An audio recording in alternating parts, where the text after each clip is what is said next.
nurturing the Google My Business request cycle, right? So let's talk about this. How would I do this? So let's say I have I'm going to make a new automation and I'm going to make it be blank. Okay. So I'm not going to have a trigger for this one because I'm just going to throw people in. Actually, you know what? I will have a trigger. This is what I would do. I would automate this. I would go in and I would make a form on a website, and that form is going to be like my Craigslist or whatever the method is. When I get a contact, I'm going to enter their information into this form.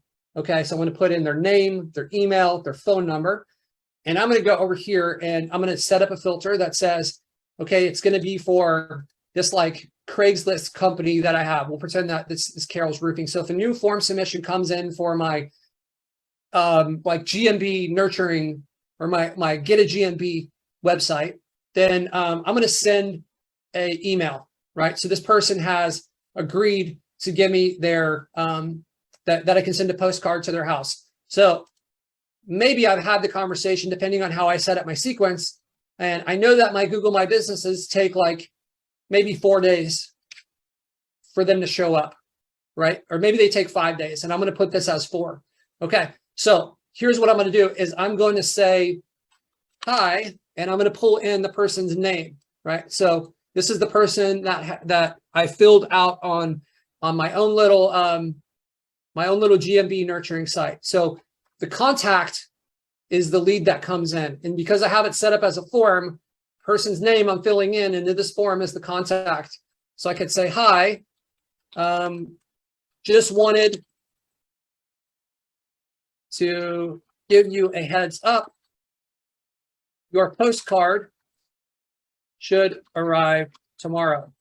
Here is what you can expect to receive.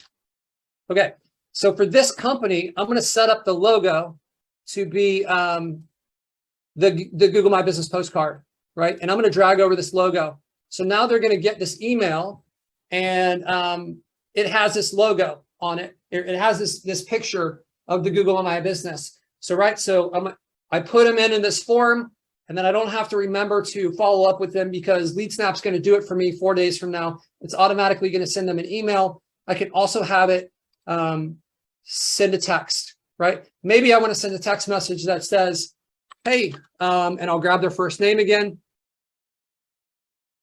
Just wanted to let you know that we have requested the postcard. It should be arriving in 5 to 7 days, right? So I'm staying in touch with them, and I'm building like trust and legitimacy by kind of like having those touch points, right? So this is all happening automated. I don't have to wait, right? So I actually should have put this on the other side of this wait, right? So, but you guys get the point. It should have been right here because this comes in. I'm going to send this out right away. And then after this, I'll wait the 4 days, and then we'll go down to this step and we'll send out that email. And then, you know, I could send up a follow-up email. I'm going to wait another couple days. I'm going to say I'm going to wait like 2 more days, and I'm going to ask them. Like this time, the subject of the email is, did you receive the postcard, right? And I'm going to, like, you guys can add in, you can see I've added in support@leadsnap.com as an email address that I can send to. So you can authenticate whatever email address you want in here and have those emails come from that, right? So if you were talking to them through, you know, Craigslist or whatever it was, you can put in your name here and say Tom Jones. I'm going to use the contact's email address. So I'm waiting 2 more days. So this will be day 6.